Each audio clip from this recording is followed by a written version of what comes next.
मेरे प्यारे दोस्तों, आप सभी का स्वागत है आपके अपने चैनल सतीश स्टडी पॉइंट पर। तो हम मैथ में जाते हैं आज, उससे आगे बढ़ते हैं। हम पढ़ रहे थे रिमाइंडर थ्योरम।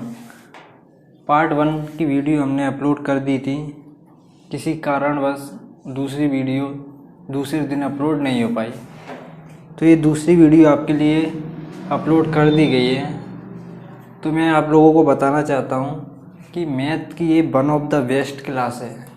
ऐसी क्लास शायद आपको कहीं नहीं मिलेगी। ये क्लासें सिर्फ पेड में चलती हैं और मैं पढ़ा रहा हूँ आपको फ्री में, फ्री क्लासेस।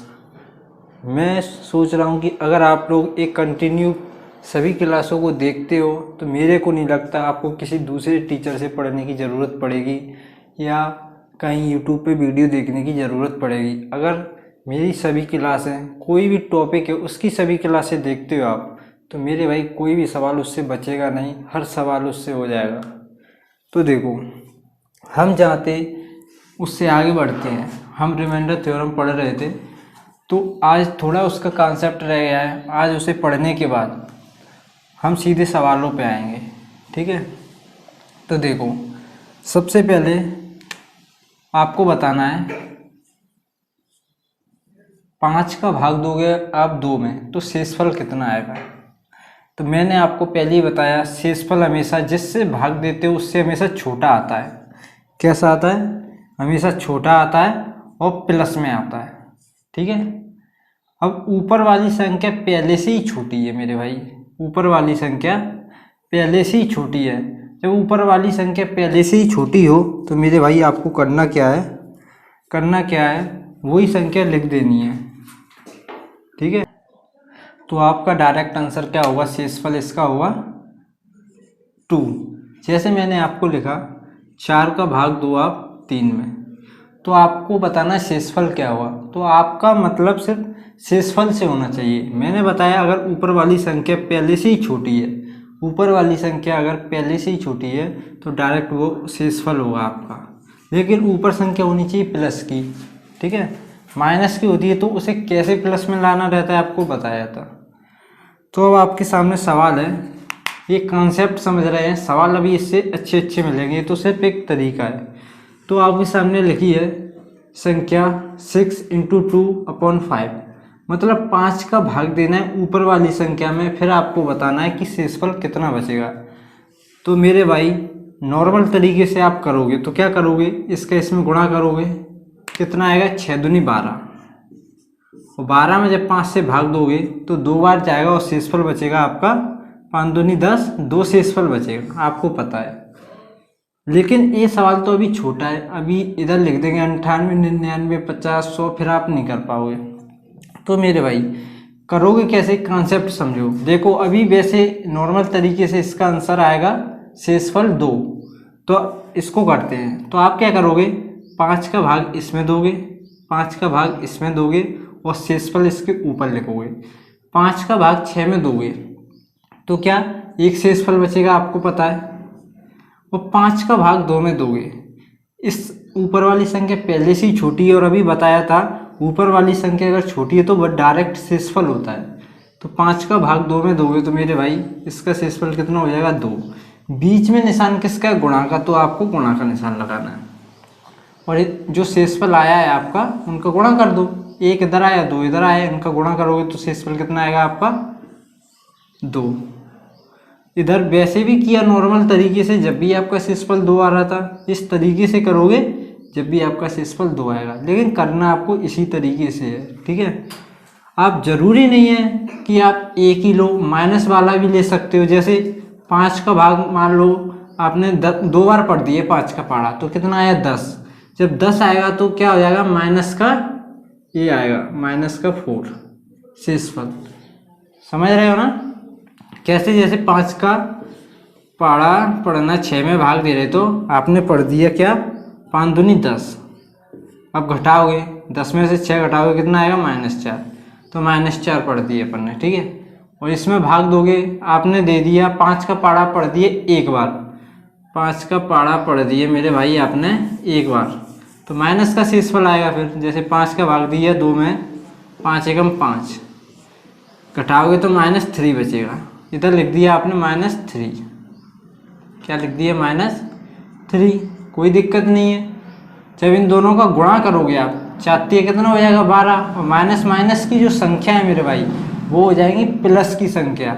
4 का 3 में करोगे 12, फिर 5 का भाग। जब भी ऊपर बड़ी संख्या आ जाए तो आपको क्या करना है, फिर एक बार और भाग देना है। जब भी ऊपर बड़ी संख्या आ जाए, इन दोनों का गुणा करने के बाद जब भी बड़ी संख्या आ जाए तो आपको क्या करना है, एक बार और भाग दे देना। जब तक भाग देना है जब तक संख्या छोटी ना आ जाए।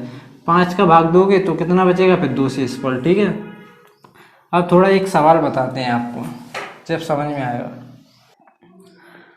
आपके सामने सवाल लिख दिया है, ये सवाल है। अब आपसे बोला जाए ऊपर जो संख्या लिखी है उनका गुणा जो भी है कुछ करना है और नीचे 17 का भाग देना है। आपको बताना है कि शेषफल कितना आएगा। हमको मतलब है सिर्फ शेषफल से, तो आप बताओगे शेषफल कितना आएगा। अब नॉर्मल तरीके से आप करोगे तो नॉर्मल तरीका क्या है, इनका गुणा करना पड़ेगा। 1701 का 1702 में करोगे, जो आंसर आएगा उसका 1703 में करोगे, फिर 17 का भाग दोगे, फिर पता चलेगा कि शेषफल कितना आ रहा है। और इतनी लंबी प्रोसेस आप करोगे जब तक आपका पेपर तो हो गया, फिर तो टाइम ख़त्म, एक क्वेश्चन में ही अटके रहोगे। फिर भी पता चलेगा कि आंसर सही आ रहा है या गलत हो गया कहीं कैलकुलेशन। तो करने का तरीका मैंने आपको बताया।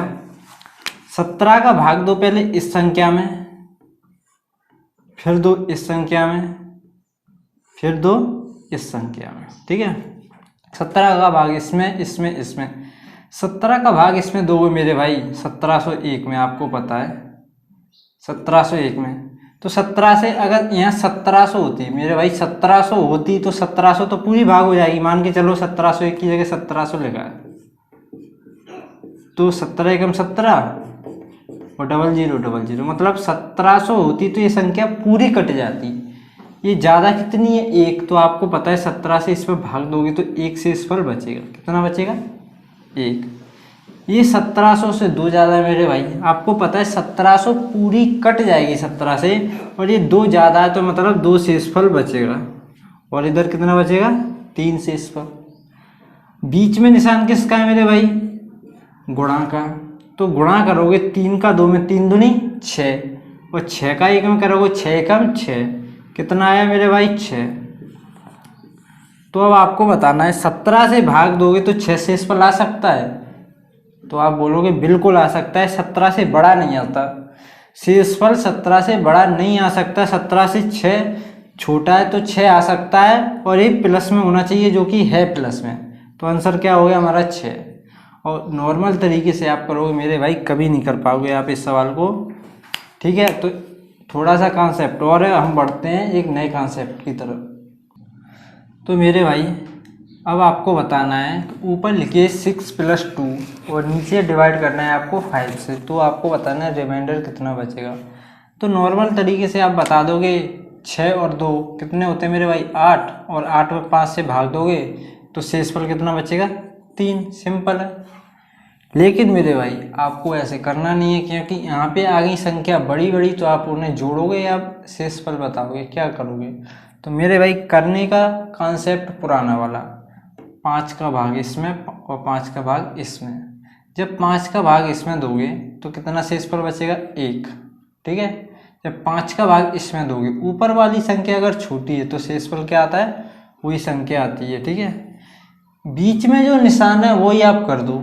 गुणा है इधर तो गुणा लगाओ, प्लस है तो प्लस लगाओ, माइनस है तो माइनस लगाओ। इधर प्लस है तो इधर भी प्लस। ठीक है, और प्लस है तो प्लस करो। 2 + 1 कितना हो जाएगा 3। तो शेषफल कितना हो गया 3। पहले ऐसे करोगे नॉर्मल तरीके से, जब भी 3 आ रहा है, ऐसे करोगे जब भी 3 आ रहा है। अगर आपके सामने मेरे भाई कोई संख्या लिख दी उल्टी सीधी, जैसे आपके सामने लिख दिया 29 + 59, चलो इतना ही, और 5 से भाग देना है। ठीक है, अब आपको बताना है कि शेषफल कितना आएगा। तो आपको क्या करना है, 5 का भाग इसमें दो, 5 का भाग इसमें दो। तो क्या करोगे डायरेक्ट 5 का भाग, मान लो आपने पढ़ दिए पढ़ा 6 बार, 30 कितना पढ़ दिए, 5 छक्के 30। जब 30 आगे कट गए, कितने कट गए, तो माइनस में शेषफल आएगा। आपको पता है ना माइनस में शेषफल, अगर पढ़ा आगे पढ़ दिया आपने। पता है आपको 59 तो संख्या कटेगी नहीं 5 से कटेगी 60, तो माइनस शेषफल इधर आएगा -1। अब माइनस कैसे आ रहा है मैंने पिछली वीडियो में क्लियर करके बताया आपको, उस वीडियो को पहले ज़रूर देखें जिसकी समझ में नहीं आ रहा है, नहीं तो आप अभी ऐसे चेक कर लो। देखो 59 में भाग दिया, 5 एकम 5, 9 तारीख, मान लो मैंने 5 का पढ़ा आप 2 बार पढ़ दिए, 5 दूनी 10, अब बचेगा -1, तो मैंने -1 लिख दिया। ठीक है, अब जैसे बीच में प्लस है तो इन दोनों संख्याओं को आप जोड़ोगे, जैसे ही आप जोड़ोगे तो -1 और -1 क्या हो जाएगा -2, और -2 मतलब माइनस में शेषफल कभी आता नहीं, तो प्लस में करने के लिए क्या करते हो, इस 2 को नीचे वाली संख्या में से घटाते हो आप, तो 2 को घटाओगे 5 में से कितना बचेगा 3, तो हमारा आंसर क्या हो जाएगा, शेषफल हो जाएगा 3। अगर आपको नहीं समझ में आया है तो आप नॉर्मल तरीके से करोगे, जैसे 29 और 59 को जोड़ोगे, 29 और 59 को आप जोड़ोगे मेरे भाई, 9 और 9 कितने हो जाएंगे 18, हासिल 1 5 और 2 7 और 1 8। ठीक है, अब इसमें 5 से भाग दोगे आप, 5 एकम 5, शेषफल इसमें 3 और 8, 5 5 7 35। ठीक है, 38 में से 35 घटाओगे आप तो शेषफल कितना आएगा 3, और वैसे भी हमारा कितना आ रहा है 3। तो अब मैं बताता हूँ आपको, एक सवाल बताता हूँ जो यूपी कांस्टेबल में पूछा गया था मेरे भाई। स्टार्टिंग पे क्या होता था, एसएससी पूछता था नॉर्मल सवाल, उसके बाद उसका लेवल बढ़ता गया, हर साल उसने कुछ ना कुछ उसमें बढ़ाते गया, और आज इस लेवल पे है कि बहुत टफ क्वेश्चन पूछे जाते हैं रिमाइंडर थ्योरम से। तो ये क्वेश्चन बताते हैं आपको। तो ये क्वेश्चन है आपका जो यूपी कांस्टेबल में पूछा गया था। उस टाइम सरल सवाल आते थे, ये थोड़ा उससे आगे बढ़ा के दे दिया, तो इसमें भी कुछ खास नहीं था, लेकिन आज जो पूछे जाते हैं सवाल वो बहुत टफ पूछे जाते हैं। अगर आप ध्यान से नहीं पढ़ोगे तो आप कोई भी सवाल हिला नहीं पाओगे। तो पहले हिलाते हैं इस वाले सवाल को, तो देखो। तो मेरे भाई इन तीनों का गुणा करोगे, ये तो आपसे होगा नहीं, इन तीनों का गुणा करोगे फिर 19 का भाग दोगे, ये तो आपसे होगा नहीं। तो क्या भाई आपको जो बताया है उस तरीके से करना है। 19 का भाग दो मेरे भाई इसमें, 19 का भाग मेरे भाई इसमें दोगे 1957 में, आपको पता है 19 का भाग 1957 में आप दोगे तो शेषफल कितना बचेगा, यहाँ लिख लेते हैं। चलो 19 एकम 19 और 57, 5 उतारोगे, 0 बढ़ा के 7 उतारोगे, 19 3 57, मतलब 19 का भाग इसमें दोगे तो मतलब संख्या ये पूरी कट जाएगी, तो शेषफल कितना बचेगा मेरे भाई 0। कितना बचेगा 0। अब इसमें दोगे आप, फिर इसमें दोगे मेरे भाई, मैंने आंख बंद करके मान लिया यहाँ कुछ भी शेषफल हो, क्या हो, कुछ भी, इधर भी क्या हो, कुछ भी शेषफल हो, फिर बाद में आपको करना पड़ेगा गुणा। लेकिन एक बार जो संख्या 0 आ गई उसका इधर गुणा करोगे तो वो संख्या क्या बन जाएगी 0, और पूरे में गुणा करोगे वो संख्या क्या बन जाएगी 0। तो इसका उत्तर क्या होगा मेरे भाई कि इस पूरी संख्या में जब आप 19 से भाग करोगे तो शेषफल 0 आएगा। ठीक है, यहाँ कुछ करने की ज़रूरत नहीं है। अगर एक जगह 0 आ जाता है तो यहाँ कुछ भी आए, फिर आपको गुणा का निशान है तो गुणा तो करना पड़ेगा, तो 0 का गुणा करोगे आप तो आंसर क्या हो जाएगा पूरा 0। ठीक है, तो ये यूपी कांस्टेबल का एक सवाल था। तो अगर आपको रिमाइंडर थ्योरम बहुत अच्छी तरह पढ़ना है तो जुड़े रहिए हमसे। तो मिलते हैं नेक्स्ट वीडियो में, थैंक यू।